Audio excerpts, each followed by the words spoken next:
Bienvenue dans cette nouvelle émission Rien de magique, une émission scientifique qui va vous faire découvrir le pourquoi et le comment des choses. De la médecine, passant par l'architecture, jusqu'à l'histoire, cette émission Rien de magique va partir dans les coulisses de la science pour vous faire découvrir les choses moins connues ou peu connues d'ailleurs. Ici, nous sommes à Kinshasa, bien évidemment, au centre de Kinshasa. Si je peux le dire, nous sommes dans la commune de Kalamou, l'une des 24 communes qui regorge la ville-province de Kinshasa. C'est une ville avec plus de 17 millions d'habitants. Mais aujourd'hui, nous sommes venus vous faire découvrir les ronds-points Victoire. Les ronds-points Victoire, appelés encore la place des artistes, c'est le centre de Kinshasa. C'est ici où tournent tous les mouvements de Kinshasa. C'est ici le centre symétrique de Kinshasa parce qu'à travers le rond-point Victoire, vous pouvez aller partout dans la ville-province de Kinshasa. Vous pouvez aller voir le président Tshisekedi, vous pouvez comme aller à l'aéroport en passant par le rond-point Victoire qui est considéré comme le centre de Kinshasa. Alors, ce site, c'est un site plutôt touristique et bien sûr historique. Dans cette ville en pleine mutation, c'est ici encore où on retrouve bar, musique, c'est ici où on retrouve prostitution également et des petits commerces, tant légal qu'illégal. Nous sommes ici encore pour vous dire que c'est ici qu'a eu lieu le premier meeting de notre héros national Lumumba en date du 28 décembre 1958, un meeting qui a regroupé plus de 10 000 personnes, plus d'ailleurs de 10 000 personnes. Ici encore, c'est un lieu touristique parce que nous découvrons les œuvres d'art construites ou bien fabriquées par l'artiste Liolo père son âme. L'artiste Liolo qui a voulu immortaliser ces lieux et l'immortaliser pour les artistes. Alors, nous allons voir ces monuments construits par l'artiste Liolo, ces monuments qui contient ces monuments où on écrit le nom des artistes qui sont décédés, mais qui ont marqué la culture, la musique congolaise et toute la culture en général. Alors, nous allons partir découvrir quelques noms inscrits sur ces grands monuments. Par exemple, le poète Lutuma Simaro et bien d'autres artistes sont inscrits de ce côté-là, le côté de Semir, la place des artistes. Nous avons également ces monuments historiques, bien sûr, construits par l'artiste Liolo, ces monuments de Luambo Makandi dit Franco. Luambo Makandi qui a été immortalisé ici. Alors on le rappelle que c'est un grand artiste qui a révolutionné la musique congolaise dans les années 60 et bien avant même 1960. Et donc c'est ici nous sommes venus pour leur rendre hommage aussi à notre manière. Mais aujourd'hui dans cette émission, nous n'allons pas parler du rond-point Victoire et bien sûr de ces beaux monuments. Aujourd'hui nous allons parler de quelque chose de très spécial. Aujourd'hui, nous vous parlons du poulet mayo. Le poulet mayo, c'est un plat gastronomique historique pour la ville-province de Kinshasa. Être à Kinshasa sans manger poulet mayo, c'est comme n'avoir jamais été à Kinshasa. Et c'est pourquoi nous allons passer juste à côté de ces ronds-points Victoire ou cette place des artistes, dans le quartier populaire Matongé où il y a encore musique et ambiance. Mais avant ça, allons découvrir quelques noms sur ces monuments des artistes.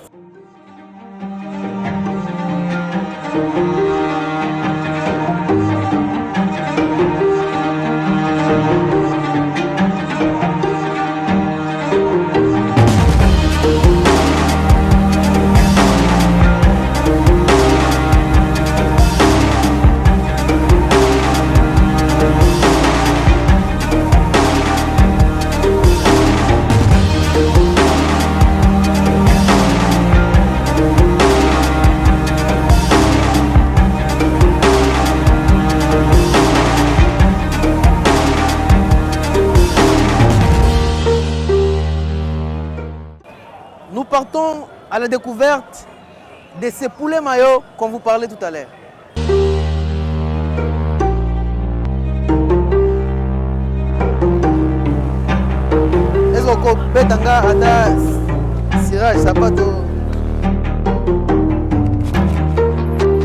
C'est ça aussi encore cette particularité de Kinshasa parce que partout où vous êtes, il y a des services très prisés, des services propres quand même. Alors mes souliers avaient quelques problèmes.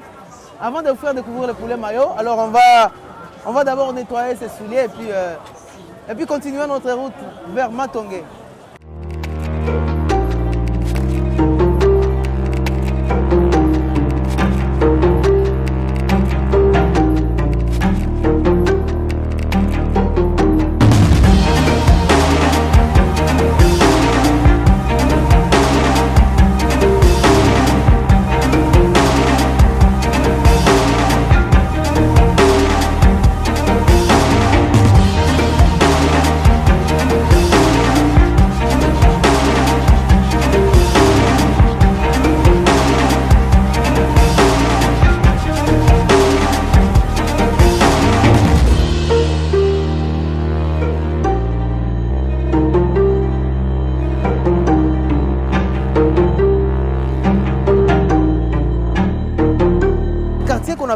Matongé, évidemment.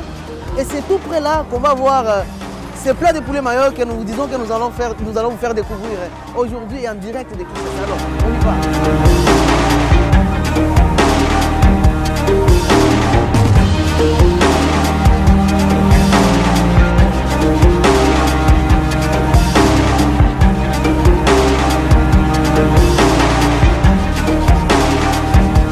Alors, je vous avais dit, à part les activités qui se passent ici à Matongé, il y a également le transport et les petits commerces que vous pouvez voir aux alentours.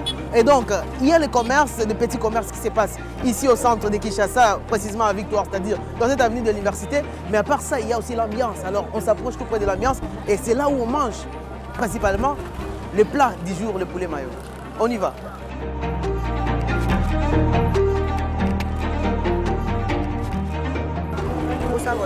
Hein? On l'a vu? Il y a 500 d'euros. Il faut rendre encore en 4. Alors, comme la chaleur est intense, on est obligé parfois de se rafraîchir avec tout ce qui passe. Alors, 500. Hein? Oh, on est 500. Alors, autre cas, on a 500, ça va. Tu prends. La chaleur est intense. Nous atteignons vers le 37 degrés Celsius et parfois 38. Alors, on est obligé de prendre toujours le froid. Et ça fait du bien.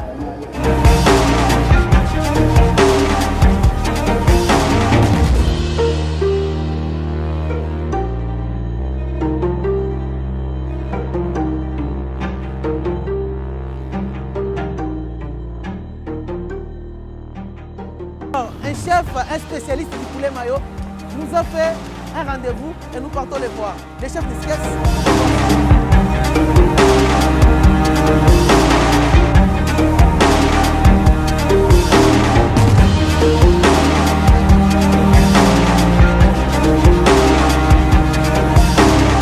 Vous allez bien? Alors, tu es consomme poulet mayo, c'est le programme de Bisso. Est-ce que tu as poulet mayo? L'accès à Bisso d'abord. Poulet mayo, poulet simple, tu ressens la bouche poulet mayo. Mayo, hein? Donc, ils ont coûté combien? Donc, vous avez combien pour la oil? Pour la oil, il coûtait 15 000 francs. 15 000 francs. 15 000 francs, $, combien? Ils ont 7 $ pour 5. 7 $ pour 5 poulet mobile. Poulet mobile. Ah, ce qui est lié, il y a un damu, hein? Il y a un damu, ils ont 3 $. 3 $ pour 5. 3 $ pour 5 de damu. Alors, différence, il y a poulet mayo, le poulet mayo. Il y a poulet moussou, pas poulet mayo. Poulet mayo, poulet moussou, c'est poulet simple. Poulet simple, zali, poulet mayo, zali. Poulet simple, tout ça, là, en haut. Poulet, épices, moi, c'est ma poivre, ma tourou, la piment, tout qu'on sort. Tout ça, là, en haut, simple. Poulet mayo, on a mayonnaise. Deux différences. Ah, donc ils ont coûté ils ont un prix différent. Ils ont un prix différent. On a un simple, ils ont coûté combien? Les simples, ils coûté 10 500 pour les maillots de 15 000. Alors, biso to kolia, on proposait de tolia pour les maillots. On a un bolia pour les maillots, on est à Sibéria, Manipolo. Ça a posé à poulet mon père mène. Alors, l'accès ce poulet est bien, il y a mène au conseil de la bis. On a un mouna, c'est la ville au poulet. Oh, c'est fait un bon. Bon. Les appels quand même, c'est ça. Ah, ok. Donc, à votre dans la vie est belle. Donc, il y a des spécialistes pour les maillots. Bon, on y a Namatongé, na couloir Madiakoko, la vie est belle. Mais personne n'est pas spécialiste et pénal à poulet. Poulet maillot, tu vas dans le temps. Donc, tu crées un mot, tu le sais comment on fait c'est l'engnakine. Ça va poulet maillot. Donc, bato bazaka et bazaka belé awa. Bazaka belé, donc il y a poulet maillot papa. Poulet maillot. Poulet maillot, il y a chef ça la dégâts. Ah, ok. Il y a ça n'est panique na katakine. Alors, yaka nango total na ndenge ozo.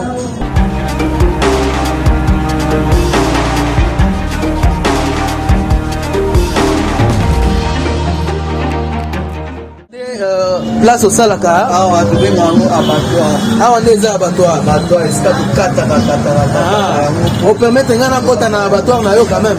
bon eza problème te. Ok, nakozala ta pembeni awa ezalaka nango ya possible. ok, namoni vraiment eza monene. awa siko tokata yango tokatikati yango mike tosaisonne yango apres totie na moto po tobanda kolamba yango. Ok, banda tomona epuis bapoulet oyo osombaka yango wapi? lelo tosombako bambela ezali limité mpe ezali limité limité tozango osombaka yango en gros tosomba yango ngo ekutaka combien? carton yango eza $40. carton ya poulet eza na combien de pièces na kati? ezalaka na 10 pièces na kati. 10 pièces $40. Mais quand même besoin de profit quand même.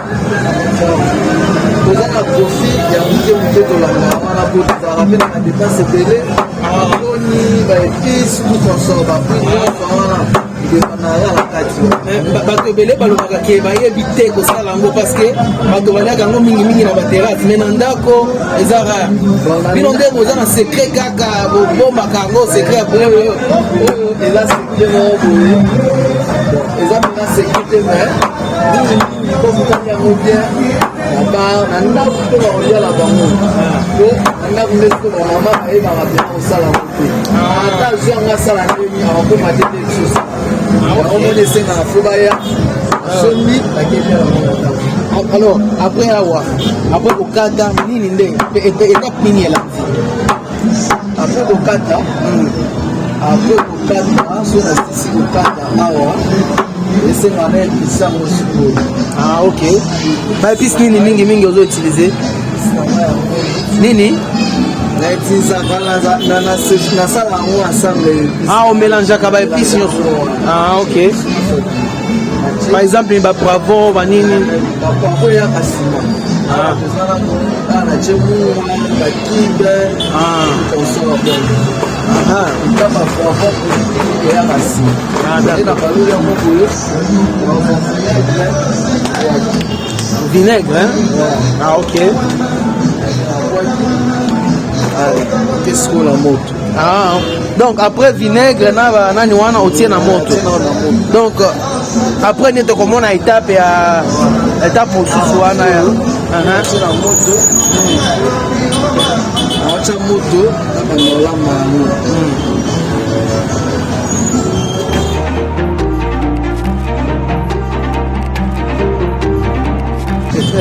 donc wana il faut tozela combien de minutes pour que ezala vraiment ndenge na tiango boye après 30-35 minutes 35 minutes ozo et puis après okotia nini awa kotika moto nde nakotia bapoivre bapilipili tu bepisi wana oyo ya makasa mobesu na bamatululu nde kolemba yango na kati ya kola grillage après tokoma na étape ya kokanga yango na papier mpo tosala yango siko poulet mayo.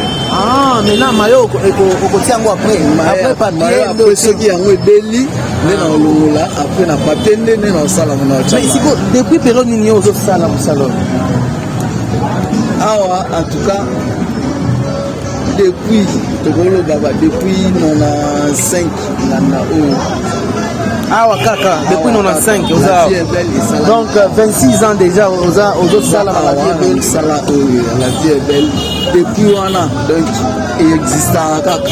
donc chef tozozela kaka epela comme ça tokoya kogoûter na yo. Alors le chef nous a accordé quand même une exclusivité de venir voir le secret de la préparation de ces poulets maillots. On le rappelle que ces poulets c'est un plat très spécial à Kinshasa et bien c'est la spécialité de Kin. Ailleurs dans les provinces on ne prépare pas ça. Alors les gens, même les compagnies aériennes aujourd'hui ils veulent donner à leurs clients ces poulets maillots, ces plats spéciaux de Kinshasa. Alors nous attendons, nous patientons les opélas et puis on va continuer.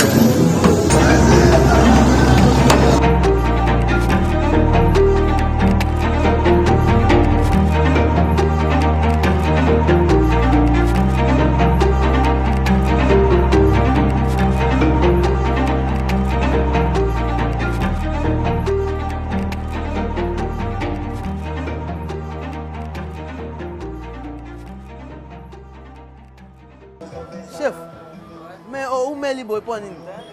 déjà prêt. Nini olobi? Eza prêt déjà? Eza déjà prêt. Tokomi étape ka ya mayo. Tokanga ngo. Ah, maintenant awa toza na étape nini awa? Awa toza na étape ya poulet simple sikoyo. Awa donc on servir mutu, on servir mutu akolia. Apesi combien? Awa nde apesi ça 10 500. 10 500. Sikoyo tokobisa ngo sikoyo poulet mayo.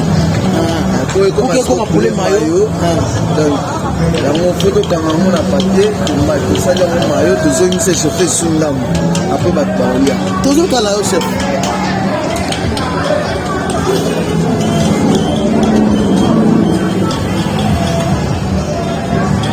Donc awa mutu akoki kogoûter même. Alors bamani bakir dans na bino eza wapi? To goûter d'abord soki mayo na yo vraiment eza moko bien.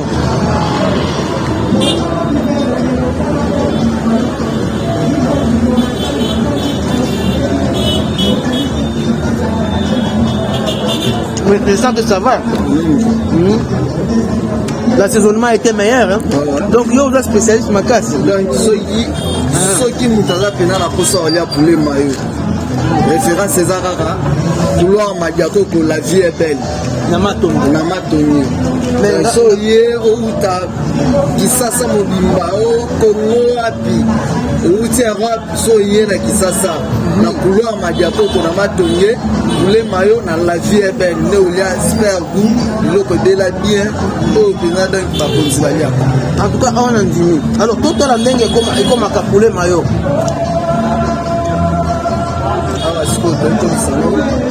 Les maillots ezalaki na simple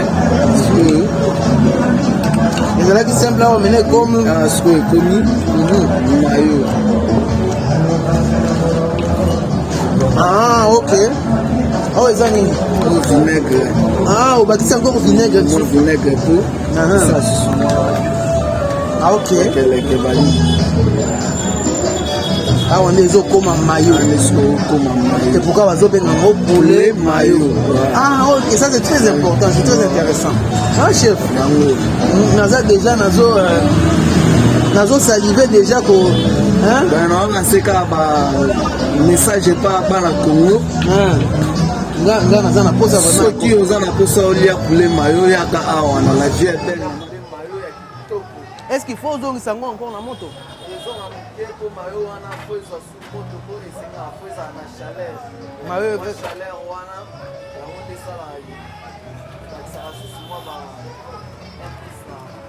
Ok.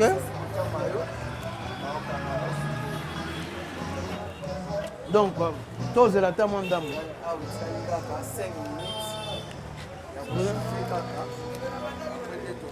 Mais on joue ça de mon côté, on a un bateau, on a un bateau.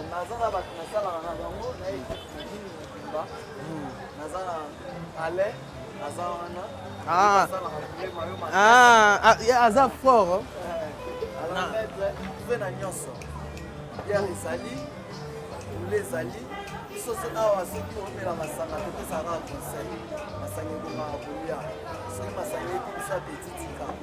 Alors, c'est très bien.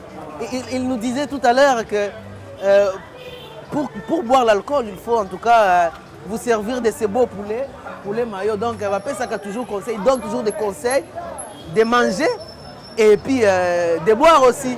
Alors, on se retrouve tout à l'heure à table. Merci, chef. Tozo Zonga. Merci.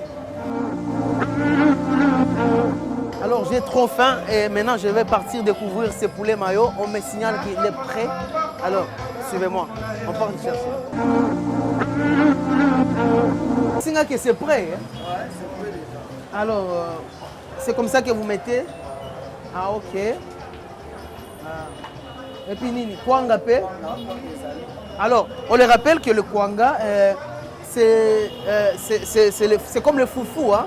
Et ça, la foufou, bafabuda kango na ndenge nini na manioc. Ah, ok. Mais quand même, ils ont ma case que le foufou. Hein?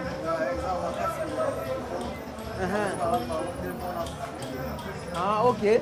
Alors, donc, on va dire que le poulet maillot s'accompagne avec les kwanga. Ah, ok, ok. Ah, ok. Alors, donc, on va déguster aussi sur les kwanga. Le kwang, on les dit que c'est en fait préparé par la farine de manioc. Et donc ça vient, inatoka et utaka wapi mingi mingi.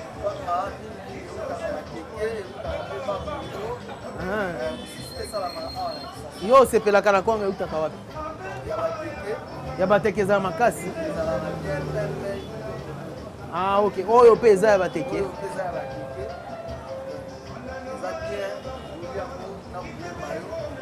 Donc nga nako goûter yango.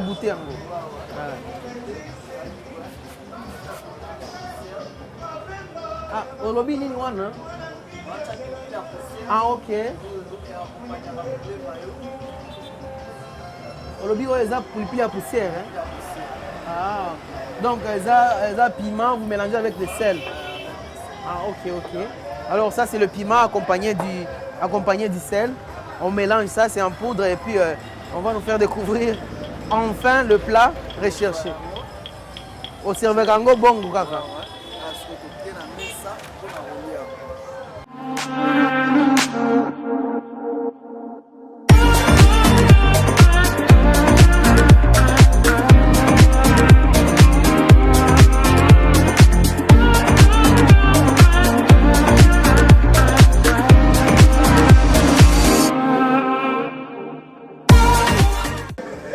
Ah, et magande bongo, hein? Ah, ok.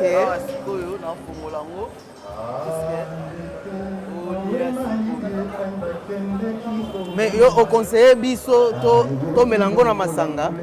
Ouais, eza interdité, eza pe na côté. Ah, ok. Eza oliamo, o melango na masanga, o melango na sucré, o donc nyo suza mo posa osana. Bon, biso to meli yango na bière oyo ya sika Windhoek. Ah, oye biango. Il faut mekango eza bière moko kitoko. Ah bon? Ah, bon, nako bana ko goûter, est-ce que vraiment oza fidèle na makanisi na yo? Na vraiment na makanisi na la musala na ngande na yebi yango na fidèle pe na yebi ko na sala. Ya bon, on a lancé appel na bana ko. Baya kana référence wa majako ko na mato. Bon. Merci chef, tozo goûter puis to kobenga yo après. Alors, nous sommes à table et puis nous sommes en train de déguster ces beaux plats, les poulets mayo. C'est en fait prêt et donc nous pouvons nous divertir, nous pouvons nous régaler de ces plats magiques et magnifiques qui se fait ici exclusivement à Kinshasa. Et donc nous sommes en train de vous souhaiter bon appétit, vous qui allez manger avec nous ces poulets mayo et avec tous les gens d'ailleurs qui seront sur cette table. Et donc moi je suis en train de goûter, de me régaler avec ces plats de Kinshasa et exclusivement de Kinshasa. Et on les rappelle, nous sommes à Matongé, le centre de poulets mayo de Kinshasa. Nous avons fini cette émission en vous disant merci de suivre Rien de Magique. On va se retrouver dans un autre numéro avec le même plaisir. Et aujourd'hui, c'était le poulet mayo qui se déguste très bien avec de la bière dessus.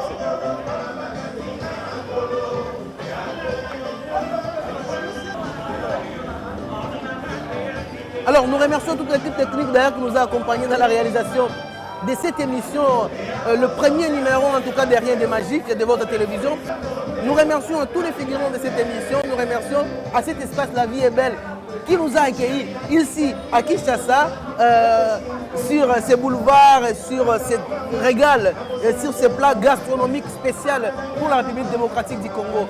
Au nom de toute l'équipe technique, au nom de moi-même, John Boussomoke, nous vous disons merci et on se retrouve très prochainement dans un autre numéro de Rien de Magique.